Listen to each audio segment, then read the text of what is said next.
Israel was in trouble again. The people had turned away from God, and their enemies, the fierce Ammonites, were oppressing them. For years, the Israelites suffered until they finally cried out to God for help.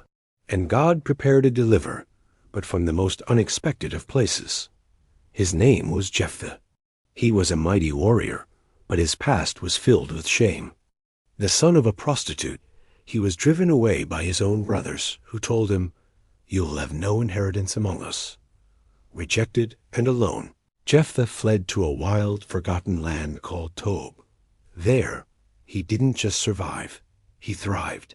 A band of outcasts, men with nothing to lose, gathered around him. They trained, they fought, and Jephthah's reputation as a skilled and fearless leader grew. The very man his family had cast out was being shaped by God for a greater purpose. Years later, when the Ammonites marched against Israel, the elders grew desperate. They remembered the warrior they had once scorned. They traveled to Tob and begged him, "Come, be our commander, so we can fight the Ammonites." Jephthah looked at them and asked, "Didn't you hate me and drive me from my father's house? Why come to me now when you are in trouble?" The elders promised that if he led them to victory, he would become their ruler. Jephthah agreed, but on one condition. His leadership would be sealed only if God granted him success in battle. With that, the outcast became the judge of Israel. But Jephthah was wise.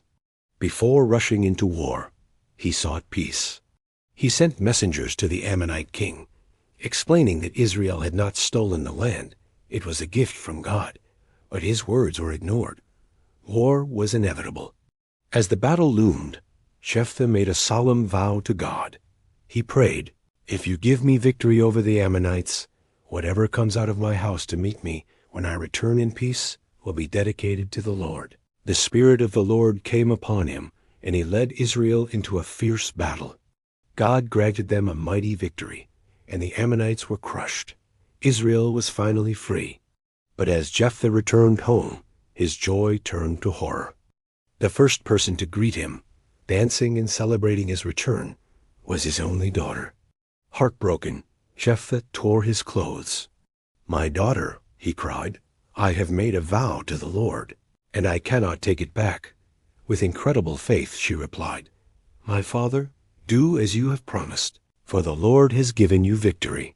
The Bible tells us he fulfilled his vow, a tragic reminder of the weight of our words and the cost of promises made without wisdom.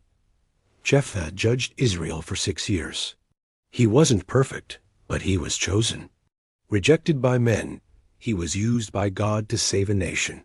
His story shows us that God can use anyone, no matter your past or where you come from.